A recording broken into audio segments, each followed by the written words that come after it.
Hello hello hello, कैसे हैं आप? How are you?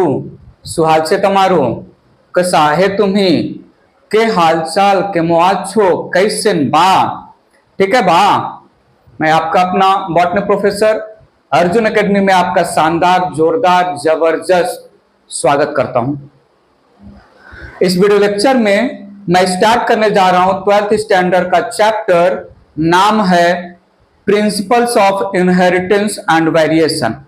चैप्टर का नाम है principles of inheritance and variation.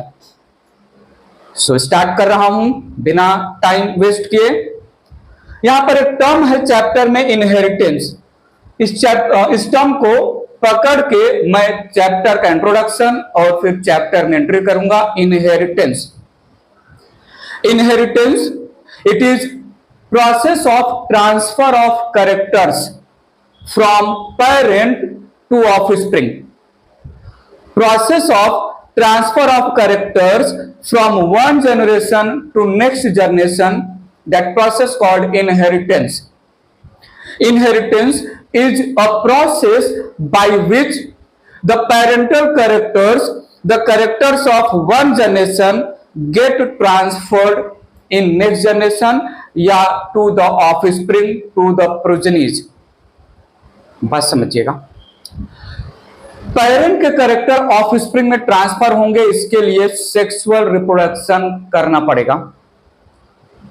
थोड़ा सुनिएगा, वैसे तो पेरेंट के कैरेक्टर असेक्सुअल रिप्रोडक्शन के थ्रू भी all the parental character same to same asexual reproduction के थ्रू भी नेक्स्ट जनरेशन में, ऑफस्प्रिंग में या प्रोजेनी में ट्रांसफर होंगे।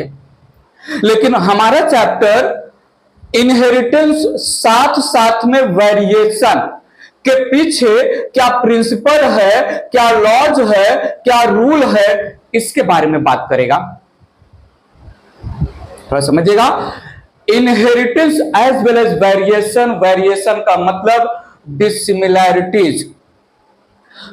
अगर पेरेंटल कैरेक्टर प्रोजेनी में ट्रांसफर हो रहे हैं असेक्सुअल रिप्रोडक्शन के थ्रू, तो parent as well as progenies, even progenies of same parent आपस में मॉर्फोलॉजिकली, स्ट्रक्चरली, जेनेटिकली सिमिलर होते हैं।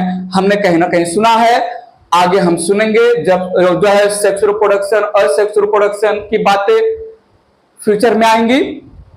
हम असेक्सुअल रिप्रोडक्शन से रिलेटेड बात नहीं करने वाले हैं, क्योंकि असेक्सुअल रिप्रोडक्शन के थ्रू पेरेंट के कैरेक्टर जो ट्रांसफर हो रहे हैं ऑफस्प्रिंग में, प्रोजेनी में, उनमें वेरिएशन नहीं आएगा। हमें इस चैप्टर में inheritance means process of transfer of character from parent to offspring as well as dissimilarities between parent and offspring as well as dissimilarities among the progenies of same parent।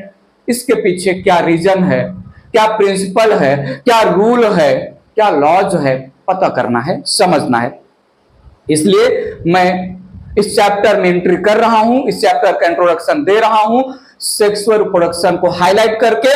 Sexual reproduction इस process जिसमें pre existing male और female parent male और female gamete बनाएंगे, male और female gamete का fertilisation होगा और fertilisation results in formation of zygote. Zygote embryo बनाएगा और एम्ब्रियो जो है प्रोजेनी बनाएगा। ठीक है, सो प्रोजेनी बनने का प्रोसेस है सेक्सुअल रिप्रोडक्शन। सेक्सुअल रिप्रोडक्शन में दो different parent male and female parent male और फीमेल गैमेट बनाएंगे, fertilisation results in formation of zygote, then followed by progeny या ऑफस्प्रिंग का डेवलपमेंट। सुनिएगा, सेक्सुअल रिप्रोडक्शन में पेरेंट और progeny they resemble closely to each other, even progenies of same parent also resemble each other, also resemble closely to each other, but not 100% similar। 100% resemblance नहीं होता है अगर कैरेक्टर का transfer from parent to offspring या offspring का formation sexual production के through हो रहा है। तो ये जो मैं बोल रहा हूं 100% रिजेंबल नहीं हो रहा है, नहीं होता है, पेरेंट के कैरेक्टर प्रोजेनी में ट्रांसफर हुए अगर सेक्स रिप्रोडक्शन के थ्रू, तो 100% resemblance among the progeny of same parent as well as between the parent and progeny 100% resemblance नहीं होता है। तो जो एक्सटेंट या डिग्री ऑफ डिसिमिलरिटी होगा वही होगा वेरिएशन। क्यों?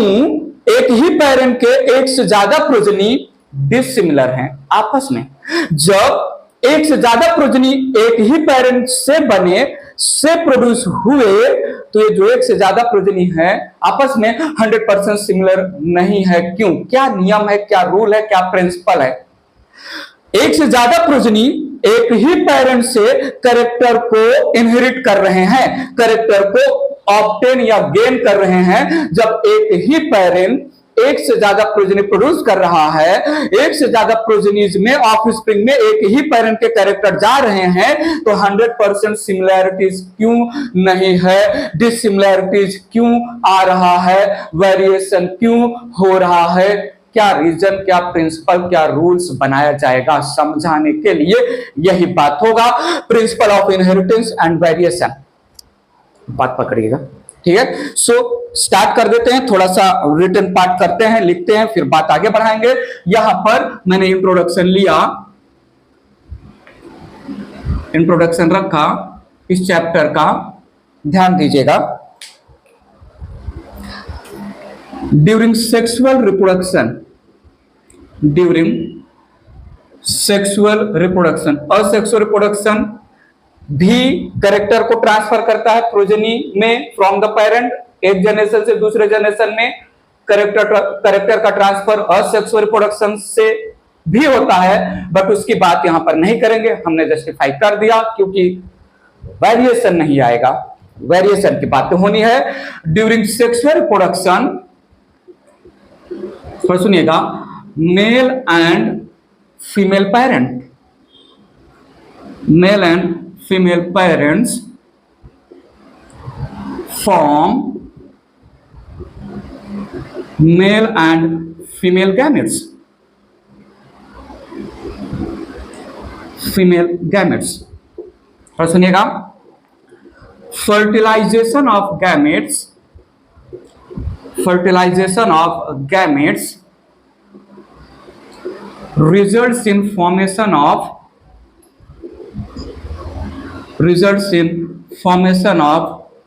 zygote which develops into new individual या new progeny या new offspring,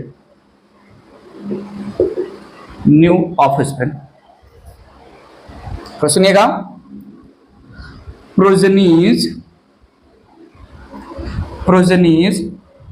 as well as parent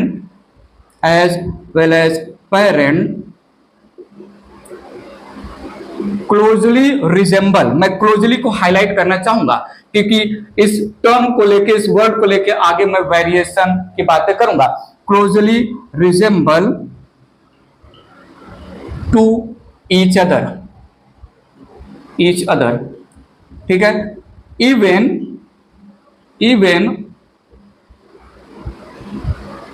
progenies of same parent,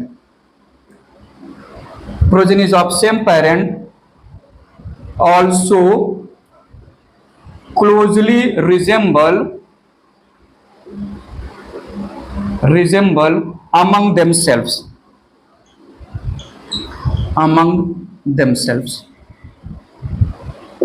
principle of inheritance and variation chapter को समझने के लिए, इसमें एंट्री करने के लिए सेक्सुअल रिप्रोडक्शन को हाईलाइट करना जरूरी है, क्योंकि सेक्सुअल रिप्रोडक्शन के थ्रू ही इनहेरिटेंस होगा।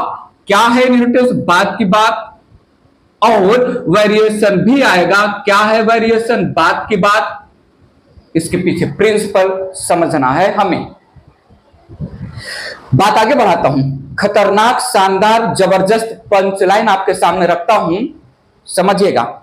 एक ओल्ड प्रोवर्ब है, एक वेरी ओल्ड प्रोवर्ब है, प्रोवर्ब मतलब कहावत, सुना होगा कहावत। एक ओल्ड प्रोवर्ब है, like begets like, like begets like. मैं नहीं बोल रहा हूं कि लाइक बिगेट्स लाइक का मतलब होता है जैसा बाप वैसा बेटा, लेकिन इसको जो है जैसा बाप वैसा बेटा, इस प्रोवर्ब को लाइक बिगेट लाइक को समझने के लिए हम यूज कर सकते हैं। जैसा बाप वैसा बेटा, सुना होगा आपने, ये तो मॉडर्न प्रोवर्ब है, जैसा बाप वैसा बेटा। तो लाइक बिगेट्स लाइक का मतलब हुआ pre existing parent produce offsprings, pre existing parent produce offsprings similar to themselves. Pre existing parents produce progenies या ऑफस्प्रिंग्स सिमिलर टू देमसेल्व्स। बात पकड़ेगा। लायन का बच्चा लायन होगा, वुल्फ नहीं होगा, वुल्फ का बच्चा वुल्फ होगा, डॉग नहीं होगा, डॉग का बच्चा डॉग होगा, कैट नहीं होगा, कैट का बच्चा कैट होगा, रैट नहीं होगा, रैट का बच्चा रैट होगा, एंट नहीं होगा, एंट का बच्चा एंट होगा, अमीबा नहीं होगा, अमीबा का बच्चा अमीबा होगा, बैक्टीरिया नहीं हो सकता, बैक्टीरिया का बच्चा बैक्टीरिया होगा, वायरस नहीं हो सकता, वायरस के बारे में बात नहीं करते हैं, वायरस का बच्चा हो भी सकता है, वायरस का बच्चा नहीं भी हो सकता है। हम जो है बायोलॉजिकल क्लासिफिकेशन 11th स्टैंडर्ड के चैप्टर में पढ़ चुके हैं। वायरस तो लिविंग और नॉन लिविंग दोनों होता है। तो फीलिंग समझिएगा, भावना समझिएगा, बात क्या रखना चाहता हूं समझिएगा। एलिफेंट प्रोड्यूसेस बेबी एलिफेंट, कोई दूसरा एनिमल तो नहीं बनता है ना, बनाता है, पैदा होता है। Elephant pre existing parent elephant baby elephant ही पैदा करेगा, कोई दूसरा एनिमल पैदा होता है क्या? नहीं। Seed of mango, seed of mango, mango का प्लांट ही बनाएगा क्या? सीड ऑफ मैंगो कोई दूसरा प्लांट बनाता है? नहीं। प्रोवर्ब क्या था? Like begets like, pre existing parent reproduce या प्रोड्यूस ऑफस्प्रिंग या प्रोजेनी सिमिलर टू देमसेल्व्स।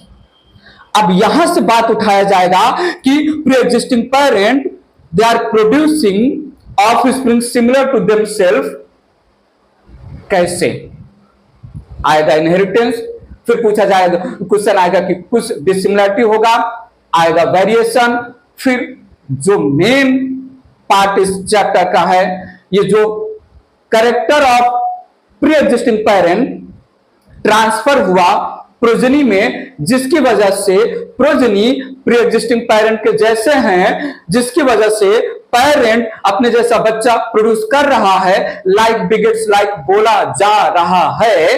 क्या है इसके पीछे प्रिंसिपल?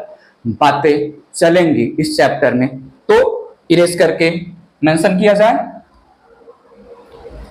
बात मेंशन करता हूं, देखिएगा प्लीज। मैंने मेंशन किया, there is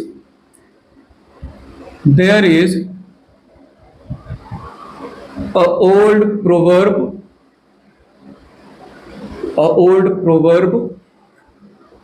like begets like। begets में थोड़ा देखना पड़ेगा, BIGETS या BIDGETS, कुछ ऐसा है, देख लेंगे बाद में। like begets like, that means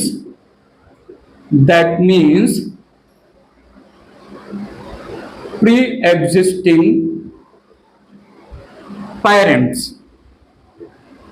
या सिंपली पेरेंट्स बोल दीजिए। प्री एग्जिस्टिंग पेरेंट या parent produce, pre existing parent या सिंपली पेरेंट, ठीक है, मेंशन कर देते। प्री एग्जिस्टिंग पेरेंट्स या simply parents produce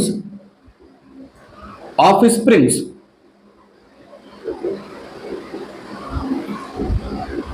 similar to themselves, similar to themselves, ठीक है। For example, elephant produces baby elephant, not any other animal,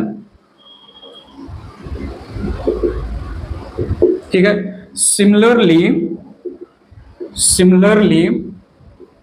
seed of mango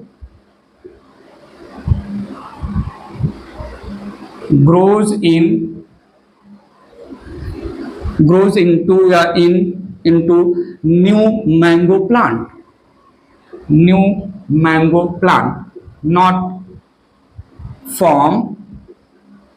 not from any other plant।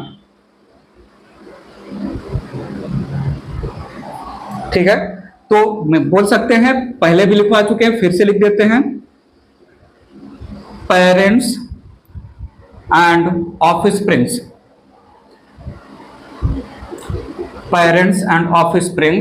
resemble to each other। Parents and offspring resemble to each other, क्यों resemble कर रहे हैं एक दूसरे को? Inheritance की वजह से। नॉट 100% रिजेंबल करते हैं पेरेंट एंड ऑफस्प्रिंग, ऐसा भी क्यों? वेरिएशन की वजह से। क्या है रीजन, पता करेंगे। ठीक है, तो ये रहा इंट्रोडक्शन। अब आते हैं चैप्टर के कुछ टर्म्स को मेंशन करते हुए बात आगे ले चल रहे हैं। क्लियर है? ये इरेज करते हैं। इंट्रोडक्शन के बाद चैप्टर में एंट्री मार रहा हूं इनहेरिटेंस टर्म को लेके। What do I mean by inheritance? थोड़ा सुनिएगा। इनहेरिटेंस को मैंने डिफाइन किया that process of transfer of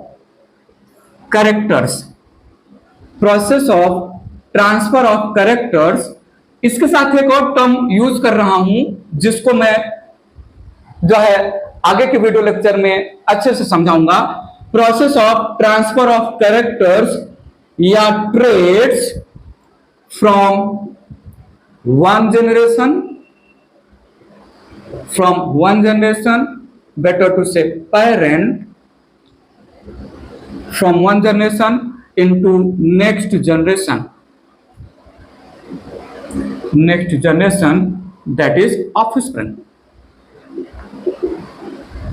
like begets like proverb बोलने के पीछे यही रीजन है। कौन सा रीजन है? इनहेरिटेंस की वजह से ही पेरेंट अपना कैरेक्टर प्रोजेनी को दे पा रहा है, पेरेंट अपने जैसा ही प्रोजेनी प्रोड्यूस कर पा रहा है। इनहेरिटेंस की वजह से ही प्रोजेनी अपने पेरेंट के जैसा कैरेक्टर गेन कर रहे हैं, मिल रहा है। आगे अच्छे से समझेंगे, पर सुनिएगा। इसी सेम स्टेटमेंट को थोड़ा मॉडिफाई करके बोला जा सकता है। Process by which parental characters या पेरेंटल ट्रेट्स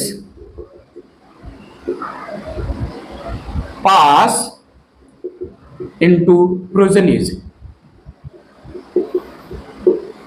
ठीक है, इनहेरिटेंस एक प्रोसेस है, उस प्रोसेस के पीछे क्या प्रिंसिपल है, बहुत सारी बातें होंगी। इनहेरिटेंस पता चल गया हमें वजह, सेक्स रिप्रोडक्शन के समय क्यों पेरेंट अपने जैसा प्रोजेनी प्रोड्यूस कर पाता है, क्यों पेरेंट और प्रोजेनी क्लोजली रिजेंबल करते हैं। वजह है इनहेरिटेंस ऑफ कैरेक्टर या ट्रांसफर ऑफ कैरेक्टर। ठीक है, तो सुनिएगा। इनहेरिटेंस को ही मिमिक करता हुआ, सिमिलर मीनिंग देता हुआ, बट इनहेरिटेंस से थोड़ा ब्रॉड लैंग्वेज में आता है हेरिडिटी। इनहेरिटेंस है process of transfer of character, जिसमें प्रोसेस हाईलाइट हो रहा है। हेरिडिटी सिंपली मैं बोल रहा हूं ट्रांसमिशन ऑफ कैरेक्टर्स या transmission of traits from parents into offspring. Heredity को मैं बोल सकता हूं, heredity is nothing but inheritance of character, inheritance of characters या inheritance of traits from parents into offspring, into offspring। ठीक है, तो सुनिएगा, देखिएगा, मैंने एक पंच लाइन यहां पर लिखा, inheritance, inheritance is basis of heredity, is basis of heredity. Heredity आपने सुना होगा, किसी जो है पर्टिकुलर फैमिली में कोई particular character generation after generation after generation after generation express हो रहा है। कोई पर्टिकुलर कैरेक्टर परदादा को था, फिर दादा को आया, फिर बापू को आया, फिर बच्चे को आया, फिर उसके बच्चे को आया, तो ये हेरिडिटी है। हेरिडिटी का मतलब जनरेशन आफ्टर जनरेशन कैरेक्टर का इनहेरिटेंस, और इनहेरिटेंस का मतलब वो प्रोसेस जिसकी वजह से कैरेक्टर ट्रांसफर हो रहा है। बात पकड़ेगा, हेरिडिटी बोला जाता है ना, ये तो हेरिडिटरी कैरेक्टर है इस पर्टिकुलर फैमिली का, ये तो खानदानी जो है खानदानी कैरेक्टर है, ये तो खानदानी जो है निशानी है, सब बोला जाता है ना, खानदानी टर्म यूज किया जाता है। तो ये तो खानदानी कैरेक्टर है, ये तो काफी जनरेशन से पास हो रहा है, ये तो बापू को था, उनके बापू को था, उनके बापू को था, इसलिए तुमको भी आ गया। तो ये हेरिडिटी है। हेरिडिटी है क्या? इनहेरिटेंस ऑफ ट्रेट्स या कैरेक्टर, और इनहेरिटेंस है क्या? Process of transfer of character from one generation to next generation. दोनों वैसे तो जो है सिनोनिम लग रहा है, एक दूसरे के सिनोनिम है, इनहेरिटेंस और हेरिडिटी। कभी कभी जो है इंटरचेंजेबली यूज भी होता है इनहेरिटेंस और हेरिडिटी, बट हेरिडिटी पकड़िएगा, स्टेटमेंट को पकड़िएगा, सुनिएगा, समझिएगा। मैंने क्या बोला? हेरिडिटी है ट्रांसमिशन या inheritance of character from one generation to next generation, और इनहेरिटेंस है प्रोसेस ऑफ ट्रांसफर। ज्यादा कंफ्यूज मत होइए, बस इतना समझिएगा, ठीक है? बात क्लियर है? तो हेरिडिटी और इनहेरिटेंस, हेरिडिटी एक ब्रॉड टर्म में यूज होता है, इनहेरिटेंस एक नैरो टर्म में यूज होता है। हेरिडिटी काफी जनरेशन, बहुत सारे जनरेशन के लिए यूज हो सकता है। इनहेरिटेंस बापू से बच्चा, सिर्फ इतना, वन जनरेशन से नेक्स्ट जनरेशन, अगर जो है बातें हो रही एक जनरेशन से नेक्स्ट जनरेशन, इनहेरिटेंस कम यूज होगा, और generation after generation after generation after generation next generation बातें की जा रही हैं, तो वो हेरिडिटी हो जाएगा विथ रेफरेंस टू कैरेक्टर या ट्रेट। क्लियर है? बात आगे बढ़ा रहे हैं, चैप्टर को आगे बढ़ाऊं, चैप्टर के अंदर एंट्री मारूं, उसके पहले मैं आपको बोलना चाहूंगा principle of inheritance and variation. ये चैप्टर शानदार है, खूबसूरत है, प्यारा है, माइंड ब्लोइंग है, माइंड कंज्यूमिंग है, लॉजिकल है, रीजनिंग है, इसमें मैथमेटिक्स भी आएगा, क्वेश्चन भी बनेंगे, थ्योरेटिकल भी है, कॉन्सेप्चुअल भी है, एक्सपेरिमेंटल है, बहुत ही खूबसूरत, बहुत मजा आएगा इस चैप्टर में। फेवरेट चैप्टर है मेरा, बहुत बहुत फेवरेट चैप्टर, बहुत ज्यादा ही फेवरेट चैप्टर है मेरा। घुस घुस के जो है टॉपिक समझाएंगे, टॉपिक में अच्छे से तोड़ेंगे, अच्छे से जोड़ेंगे, टॉपिक को तोड़ तोड़ के समझाएंगे, फिर जोड़ जोड़ के टॉपिक को समझाएंगे। मेंटली कहीं मत जाइएगा थ्रू आउट द चैप्टर, क्योंकि मेंटली अगर आप कहीं गए, सावधानी हटेगी तो बात समझ में नहीं आएगी। Inheritance NEET point of view chapter और भी ज्यादा इंपॉर्टेंट है, लॉजिकल है, एक्सपेरिमेंटल है, थ्योरेटिकल है, कॉन्सेप्चुअल है, न्यूमेरिकल्स भी बनेंगे इस चैप्टर में, तो फेवरेट हो ही जाएगा। नीट पेपर जो सेट करेंगे उनके लिए इस चैप्टर से 3, 4, 5 क्वेश्चन देना आसान हो जाता है, ठीक है? तो मेंटली लगे रहिएगा, बहुत सारी बातें होंगी, होती ही रहेंगी, इस चैप्टर से रिलेटेड होती जाएंगी बातें, बहुत सारी बातें होती रहेंगी, फिर कहीं जाके चैप्टर खत्म हो जाएगा। तब तक मेंटली प्रेजेंट रहिए। हमने इनहेरिटेंस की बातें की अभी थोड़ी देर पहले। इनहेरिटेंस है वो प्रोसेस जिसके थ्रू कैरेक्टर ट्रांसफर होगा पेरेंट से प्रोजनी में, और लगे हाथ हमने हेरिडिटी की भी बातें कर ली, inheritance of character from generation to generation, from generation to generation, ये थोड़ा अच्छा लग रहा है, ठीक है। हेरिडिटी और इनहेरिटेंस ये दो टर्म की वजह से प्रोवर्ब बन सकता है, लाइक बिगेट्स लाइक। इनहेरिटेंस की बात कर लिया, बात करता हूं वेरिएशन का, ठीक है। सो इनहेरिटेंस और वेरिएशन में वेरिएशन क्या है ये पता चल जाए, इनहेरिटेंस पता चल गया, वेरिएशन पता चल जाए, तो फिर पता लगाएंगे प्रिंसिपल उसके पीछे। तो मैंने यहां पर हेडिंग लिया वेरिएशन, ध्यान दीजिएगा। वेरिएशन सिंपल, डिग्री या extent of dissimilarities among progenies of same parent as well as progenies and parent. ध्यान से सुनिए, समझिए, डिफाइन किया, इट इज डिग्री या extent of dissimilarities among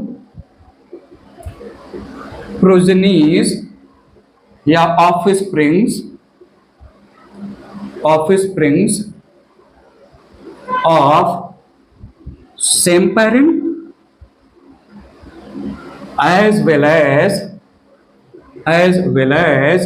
between parent and offspring, between parents and offspring।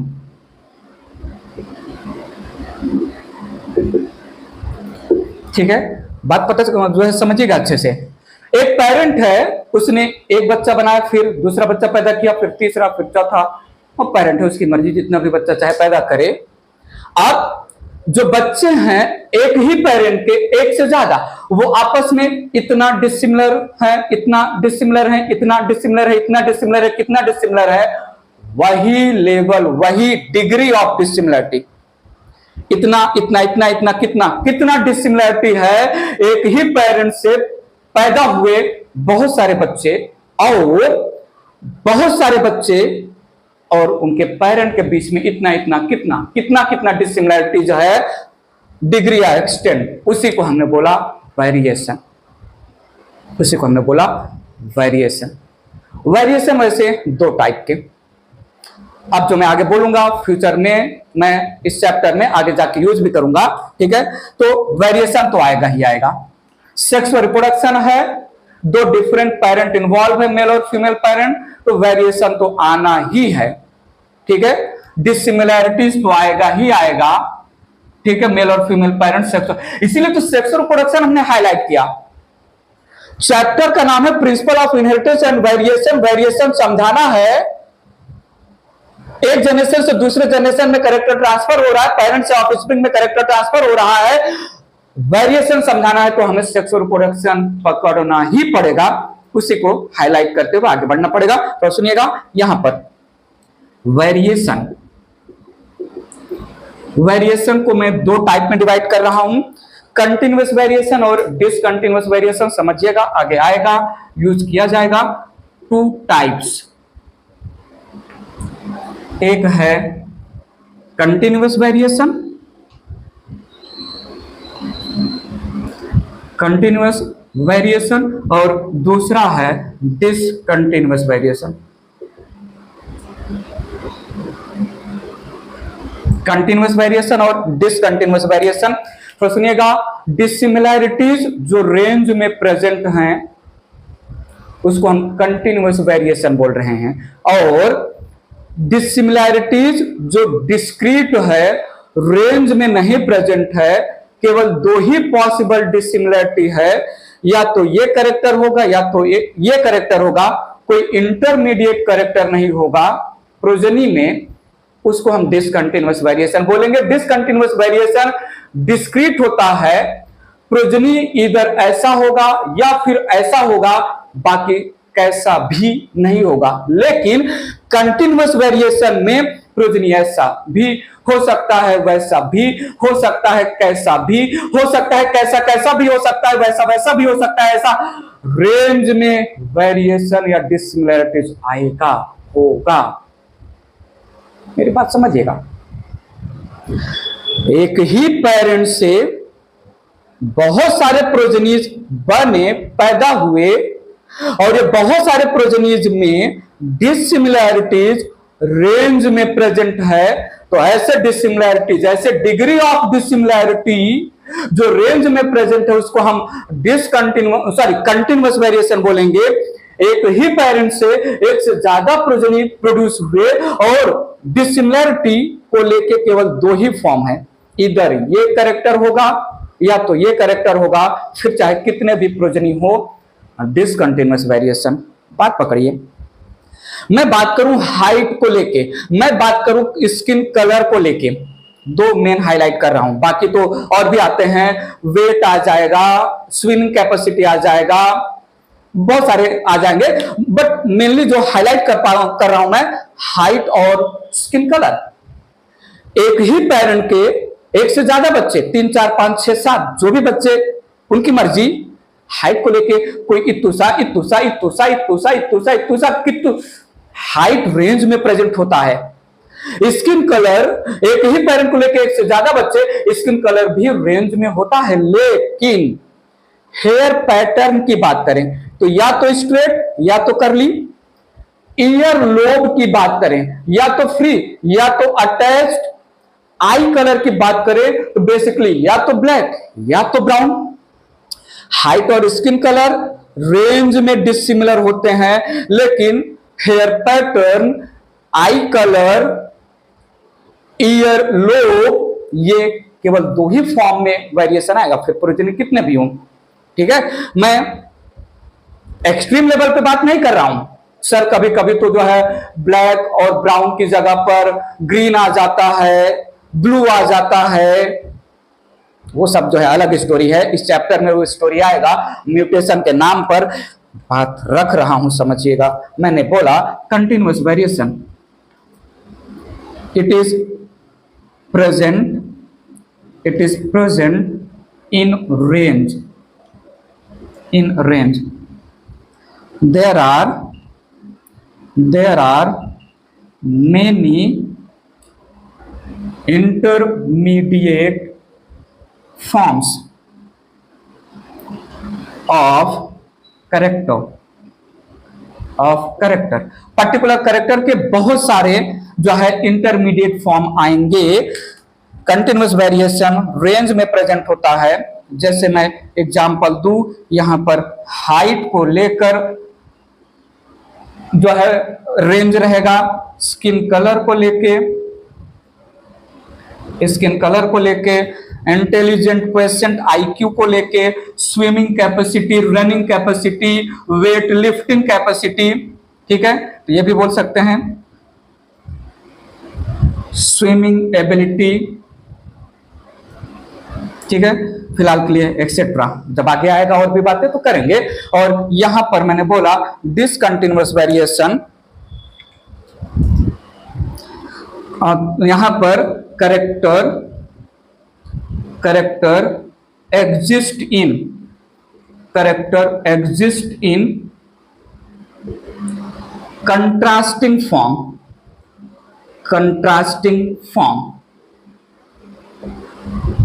ठीक है, contrasting form मतलब एक कैरेक्टर के दो पॉसिबल फॉर्म प्रेजेंट हो सकते हैं। ठीक है, discontinuous variation is discrete.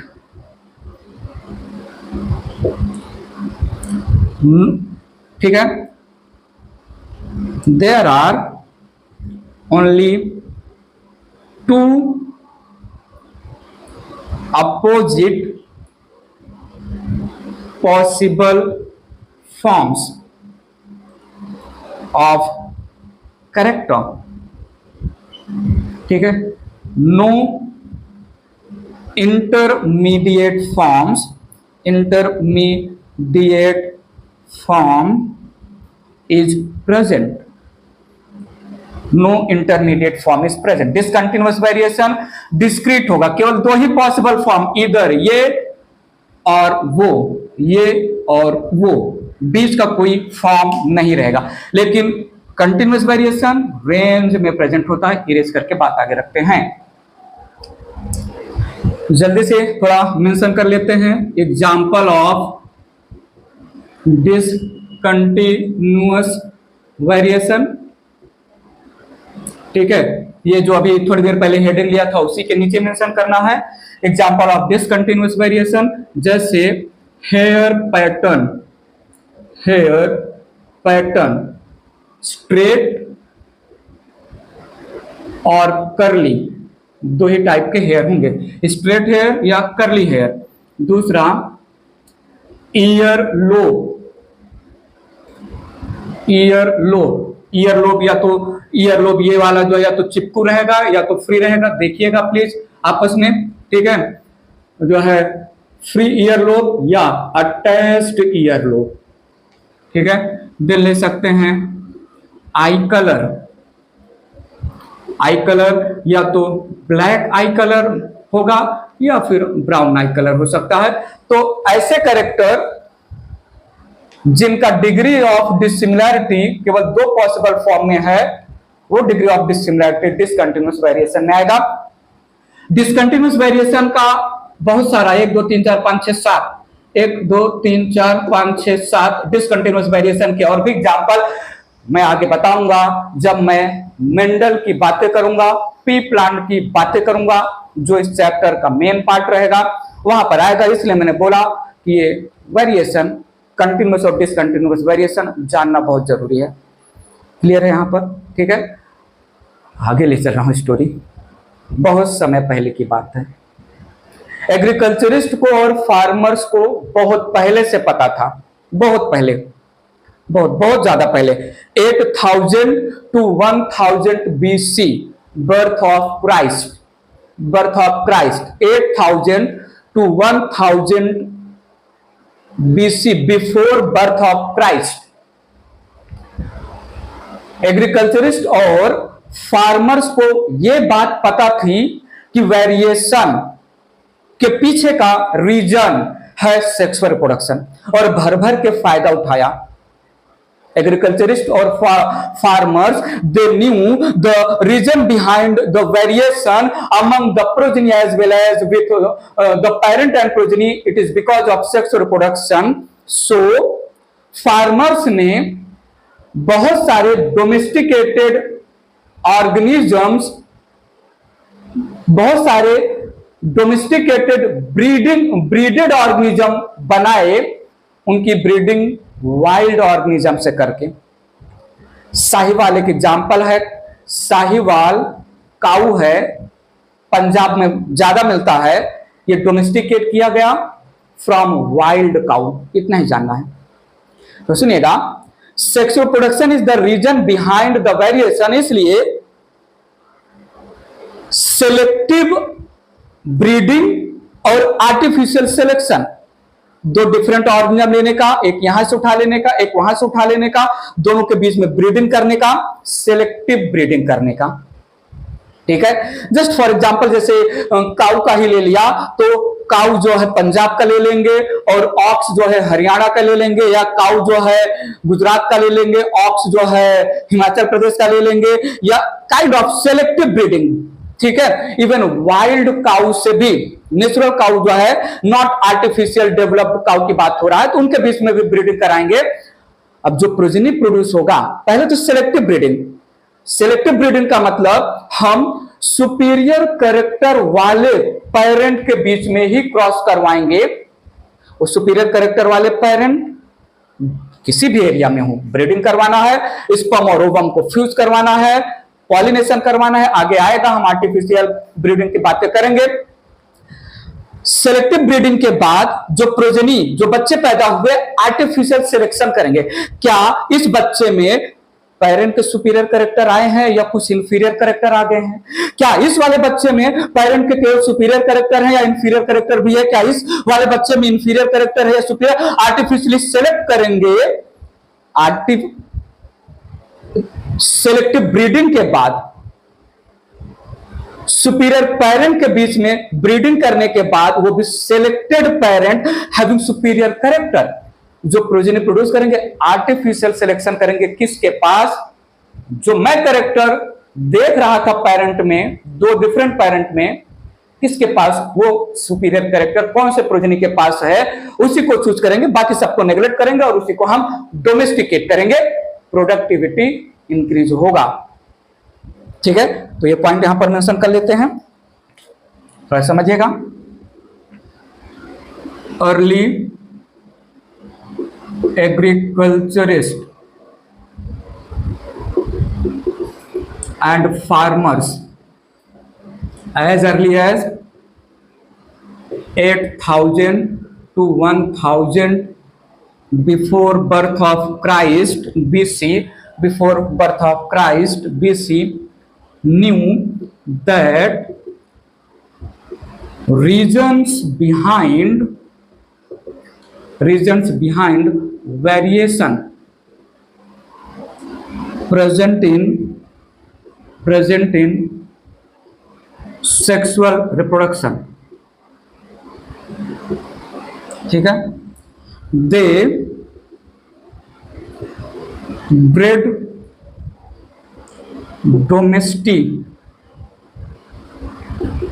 domesticated organisms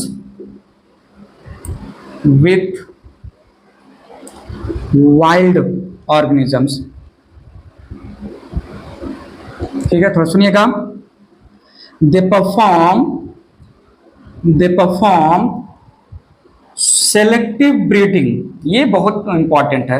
selective breeding किनके बीच में ब्रीड करना है, हमें क्या कैरेक्टर चाहिए प्रोजेनी में, वो कैरेक्टर किन पेरेंट्स के बीच में प्रेजेंट है वो सेलेक्ट करना है।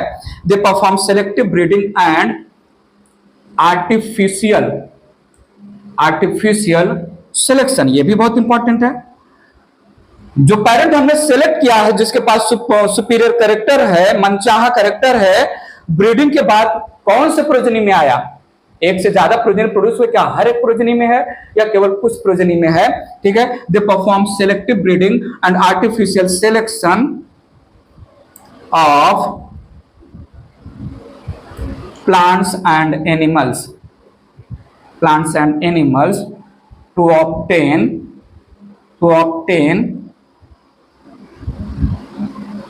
superior organism।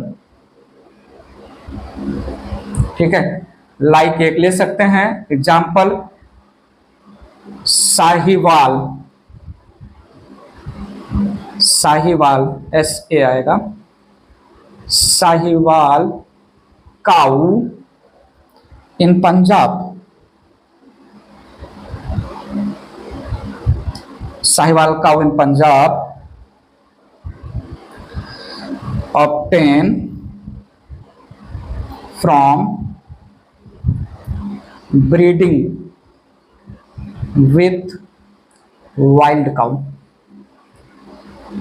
इतना तो जो है अर्ली एग्रीकल्चरिस्ट और फार्मर को पता था कि सेक्सुअल प्रोडक्शन के थ्रू अगर सुपीरियर ऑर्गेनिज्म प्लांट और एनिमल को सिलेक्ट किया जाए और उनके बीच में क्रॉस ब्रीडिंग करवाया जाए, क्या है क्रॉस ब्रीडिंग, जिसको हाइब्रिडाइजेशन टर्म बॉटनी के लैंग्वेज में दिया जाएगा, और फिर उस सुपीरियर कैरेक्टर वाले ऑर्गेनिज्म के कैरेक्टर कौन से प्रोजेनी में गए उनको आर्टिफिशियली पिकअप किया जाए और फिर उन्हीं को जो है डोमेस्टिकेट किया जाए। ये तो पता था, भर भर के फायदा उठाया, सेक्सुअल प्रोडक्शन रीजन था, ये पता था, but scientific reason behind this नहीं पता था अर्ली एग्रीकल्चरिस्ट को।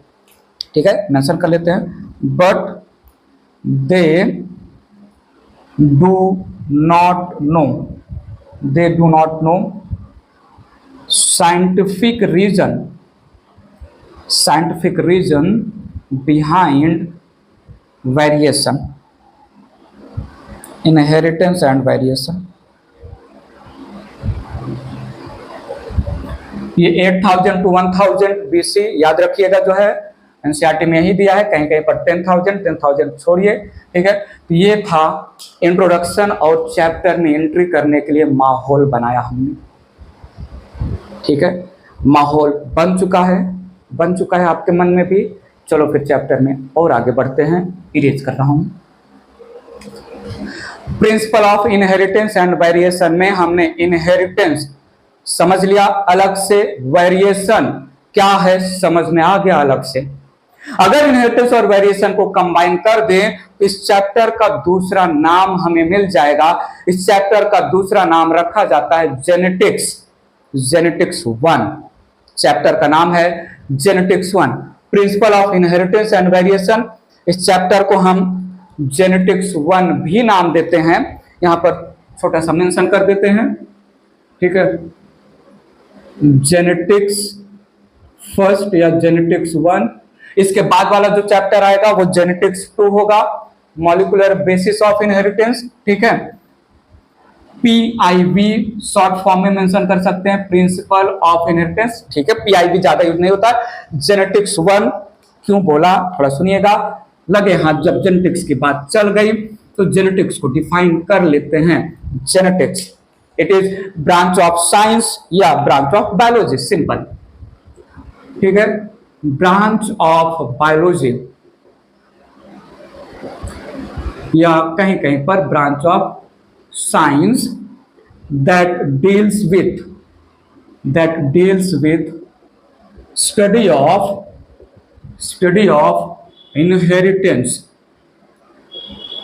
inheritance and variation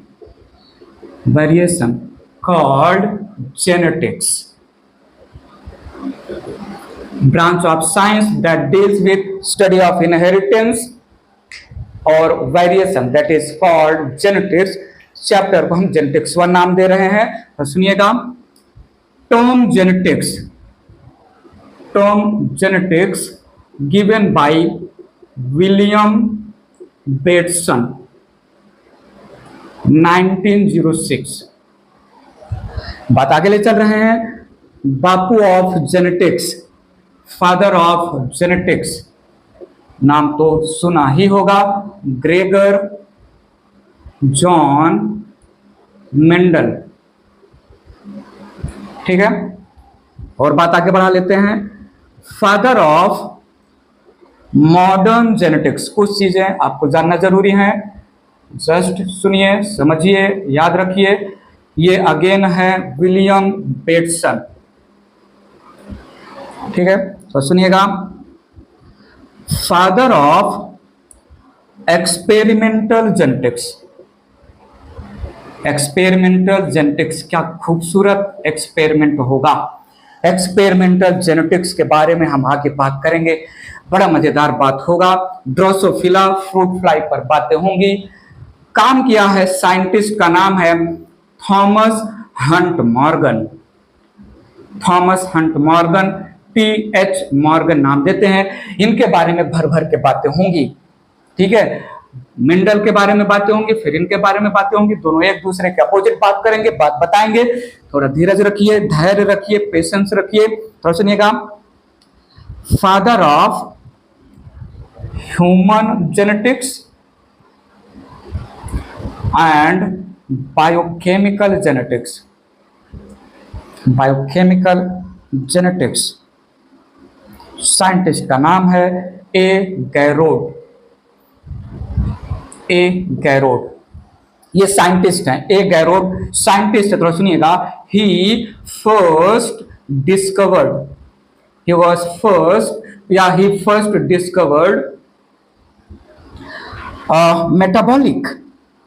metabolic genetic disorder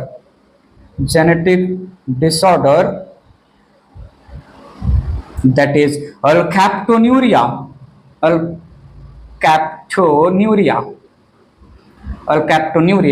which means blackening of urine। Urination के बाद यूरिन जैसे ही एयर के कांटेक्ट में आएगा, ऑक्सीजन के कांटेक्ट में आएगा, ब्लैक कलर का यूरिन हो जाता है। उस मेटाबॉलिक डिजीज को हम अल्कैप्टोन्यूरिया बोलते हैं, और ये अल्कैप्टोन्यूरिया जेनेटिक डिसऑर्डर है, मेटाबॉलिज्म खराब होने की वजह से होता है। इसका इनहेरिटेंस भी होता है from one generation to next generation. Alkaptonuria parent में है, प्रोजेनी में भी हो सकता है। ये थोड़ा जानना आपके बारे में जरूरी है, ठीक है। तो कुछ पॉइंट है, साइंटिस्ट के नाम, फादर के लैंग्वेज में आपको याद रखना है। बात क्लियर है, यहाँ तक समझ में आया। हमने जो इंट्रोडक्शन लिया इस चैप्टर का, इनहेरिटेंस, वेरिएशन और जेनेटिक्स टर्म को डिफाइन किया, कुछ साइंटिस्ट के नाम मेंशन किए। अब चैप्टर में एंट्री करने वाले हैं। माहौल बना दिया, बहुत अच्छा सा माहौल बनाया मैंने, बना कि नहीं थोड़ा आप भी बताइएगा, बोलिएगा खुद से, हमें भी बताइएगा। अब ये चैप्टर 3 पार्ट में डिवाइड करूंगा मैं। 3 पार्ट में इस चैप्टर को समझाऊंगा। एक है इनहेरिटेंस, चैप्टर का नाम क्या है, इनहेरिटेंस और वेरिएशन के पीछे प्रिंसिपल। तो हम एक तो पहला पार्ट पढ़ेंगे मेंडेलियन इनहेरिटेंस। ये चैप्टर मेंडल के नाम से ही जो है जाना जाता है, मेंडल के नाम से ही इनहेरिटेंस की शुरुआत हुई है। तो हम मेंडेलियन इनहेरिटेंस इस चैप्टर का मेन पार्ट है। मेंडेलियन इनहेरिटेंस के पहले इनहेरिटेंस को लेके क्या थॉट था, क्या पॉइंट ऑफ व्यू था प्री मेंडेलियन एरा में।